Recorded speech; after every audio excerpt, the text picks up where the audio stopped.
Hey guys, it's Elisa, not Alyssa, and today I'm going to be teaching you how to pronounce double consonants in Italian. Double consonants aren't necessarily difficult sounds to produce, it's just that they're unnatural for us because they don't exist in English. So we have the exact same sounds, it's just that we don't elongate them in English, whereas in Italian we do. Double consonants are important in Italian because they will change the meaning of a word. So either you will be saying a word that to Italians doesn't exist because you have to have that double consonant sound for it to be that word, or you will be saying an entirely different word. And I'm going to be giving you a bunch of words that mean different things depending on whether or not you put the double consonant. So there are two categories. There are the double consonants where you just have to hold the sound in order to make the double consonant, and there are the double consonants in which you have to make a little pause before the consonant in order to make it sound like a double. And I'll show you what I mean by that. We're going to start with a really common example, a really funny one, and one that pretty much everyone does when they're learning Italian. So this example is when we want to say how old we are, instead of saying anno, which means year, or anni, which means years, we say anno or anni, which means unpleasant body parts, which is obviously not what we want to do. So what do we actually have to do to make that double N sound? So when you're making an N and you say N, your tongue is making this kind of seal against the back of your mouth, basically. So all we have to do is hold that seal for a little bit longer than is natural for us. In the first word, the unpleasant body part, you would be saying ano, ano. So you're making that seal for a very, very short period of time. Whereas if you say the word anno, anno, anno, your tongue is just staying there for a little bit longer than is natural for you, and that's all you have to do to say the word properly. So I know it's unnatural, and for a long time it's going to be difficult for you to do it naturally, but it's normal. We don't have that in English. Just make a conscious effort to make it a little bit longer than you think it should be. Another word with an N is tono and tonno. So tono is tone, like the tone of your voice, and tonno is tuna. So obviously very different meanings. Same thing. Tono, tonno, tonno. Okay? You just have to hold the seal for a little bit longer. That's it. Another word is nonna and nonna. So nonna is ninth, like the ninth time, and nonna is grandmother. So like I said, all these words mean totally different things, and you'll figure it out by context, but it's still not ideal. So even if you feel silly, just try it with me. So it's nonna, nonna, nonna, nonna. The next two words are rosa and rossa. So rosa means pink and rossa means red. Now you'll notice that I didn't say rossa and rossa or rosa and rosa, okay? Because a single S in Italian is actually referring to a Z sound, okay? So for example, casa, rosa. One S makes a Z sound. Sometimes you will hear Italians saying these words with an S instead of a Z sound, and that will usually happen if they're from the South. So if you're learning Italian, it's probably ideal for you to learn it the standard Italian way, but people from the South might pronounce it with an S sound. So anyway, when you get one S, you get a Z sound, and when you get two S's, you get the S sound, which is still longer than our S's in English.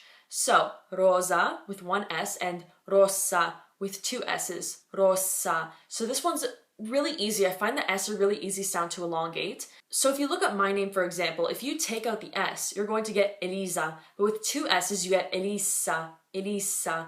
So if I were to pronounce my name in English, I would say Elisa, Elisa, just one short S. But in Italian, you would say Elisa, Elisa. Just hold the S for a tiny bit longer. You just need to kind of slow yourself down a little bit. Don't try to speak too fast. So the next two words are sera and serra. So if you don't know how to pronounce your R's, I actually have two videos on how to do that, so I'll link them above and in the description box. But there's a significant difference between the single R and the double R. This is much harder than the other sounds because this isn't a sound that exists in English. So if you're trying to learn how to do it and you don't get it right away, don't sweat it. If you did watch that video and you're following the technique that I came up with, just know that it can take a lot of time for some people, and for some other people it works right away, but it just depends on you. So don't sweat it, keep practicing, and you'll get it eventually. Obviously, if you don't know how to pronounce the R, you can't really practice this word. If you do know how to roll your R's, the single R comes in the first word, which is sera. And the double R comes in the second word, which is sera. So sera means evening and serra means greenhouse. So again, significant difference. The next word is sete and sette. So sete is thirst. Okay, I always have water on me. O sete, I'm thirsty. So sete with one T.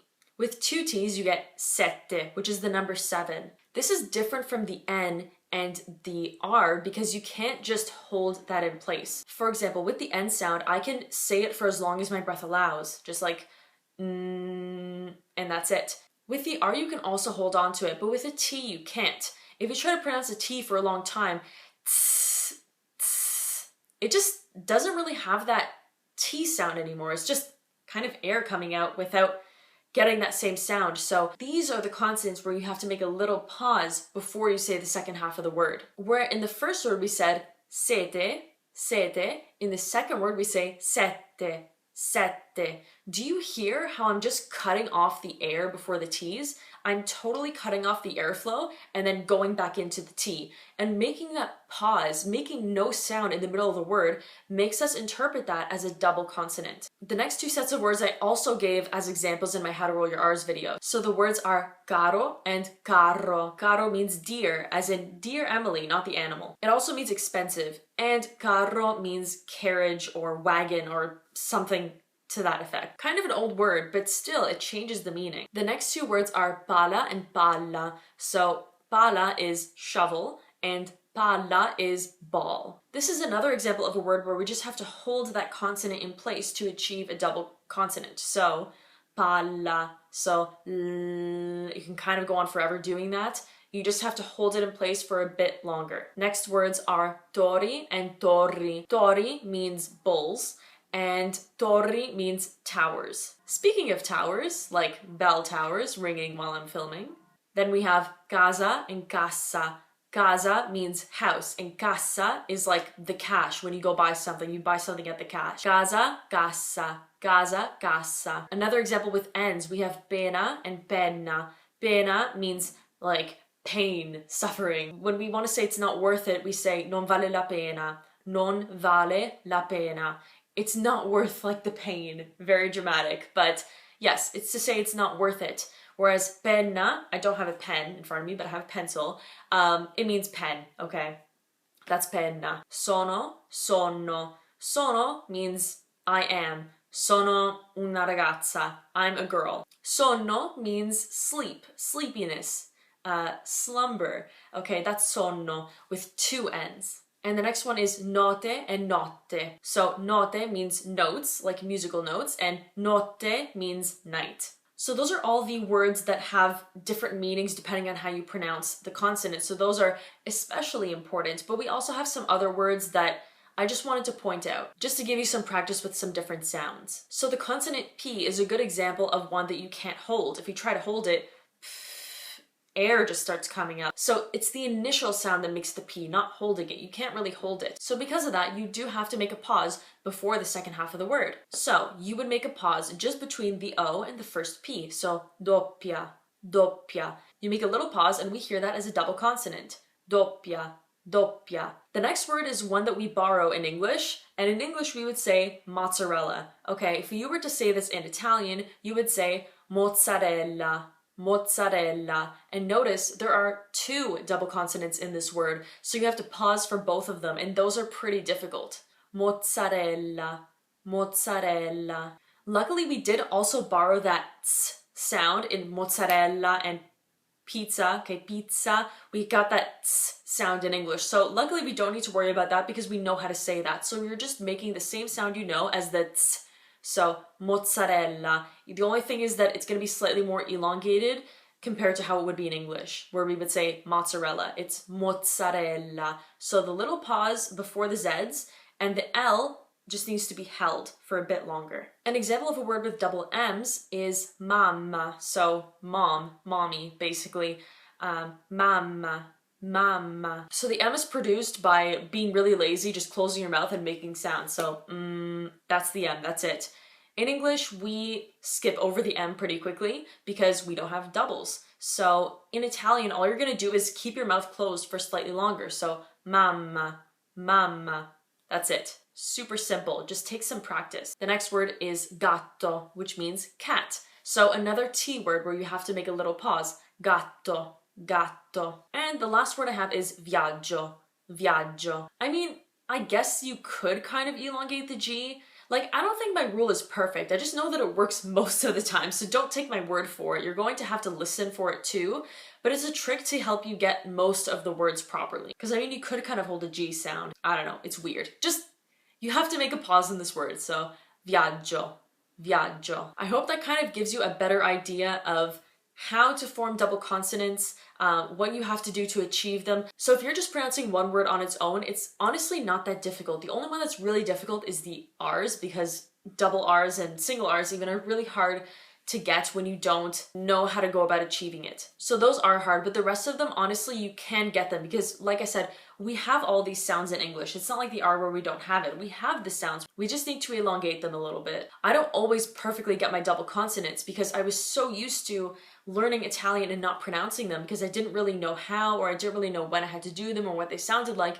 I just skipped over them and ignored them. So when I finally learned how to do my double R's, I couldn't remember which words had a double and which ones didn't because I was so used to saying them with a single R. So that's why it actually is important to get this right away. If you are interested in pronunciation, of course. I mean, you can do whatever you want, but if you're watching this video, I'm pretty sure you're interested. Comment down below and let me know if you've ever made the anno mistake, or if you've ever made any other mistakes that ended up in a funny way, or that someone corrected you on, or what you find difficult, or if you found this helpful. Just whatever you want. Leave me a comment down below. Like this video, I really hope it was helpful for you. As always, if you're interested in private tutoring, the email's down below. And that's all for today. So thank you guys for watching, and I'll see you next time. Bye!